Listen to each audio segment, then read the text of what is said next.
আসসালামু আলাইকুম। আজকে আমি গ্রামের বাড়িতে আমার ছোট মেয়েকে দিয়ে আম পাড়াচ্ছি। আমি প্রথমে কোলে তুলে নিয়েছিলাম, কারণ আম পাড়ার জন্য। পরে ওর বাবা কোলে তুলে মেয়েকে আম পাড়াচ্ছে।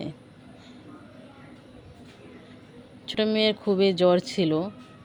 এখন বড় মেয়েও আম পারবে বলতেছে, কিন্তু ছোট মেয়ের জ্বরের কারণে ছোট মেয়ের বায়না আরেকটা আম পারবে।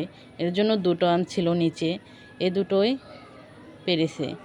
আর উপরে ছিল সবগুলো, তার জন্য আর আমগুলো ছিঁড়তে পারিনি। আমগুলো নিয়ে আমরা ঢাকা চলে এসেছি। ঢাকায় এসে আমরা আমগুলো মাখাবো। এখন আমি আমগুলো কুচি করে নিচ্ছি মাখানোর জন্য। এখানে আমার ছোট মামনি আম খেতে খুবই পছন্দ করে। আম থেকে লবণ খেতে তার বেশি পছন্দ। তার জন্য তাকে একটা আমের বাড়া দেওয়া হলো। সে আমের বাড়া না খেয়েই লবণ খাবে। দেখেন লবণে কিভাবে আমের বাড়াটা দিয়ে দিল।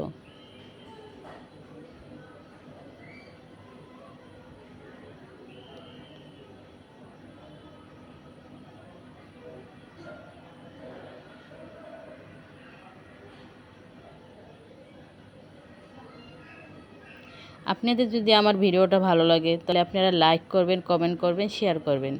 আমার চ্যানেলটি সাবস্ক্রাইব করে দিবেন। ফেসবুক পেজটি ফলো করবেন।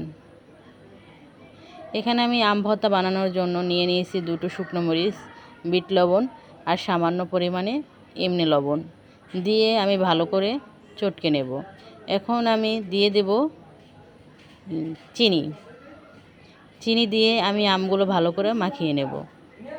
সাথে একটু লেবু পাতা হলে আম ভর্তাটা খেতে অনেক ভালো লাগতো, কিন্তু এখানে তো লেবু গাছ নাই, এর জন্য আমি লেবু পাতা দিতে পারিনি। দেশের বাড়িতে খেলে আপনারা লেবু পাতাটা দিয়ে দিবেন।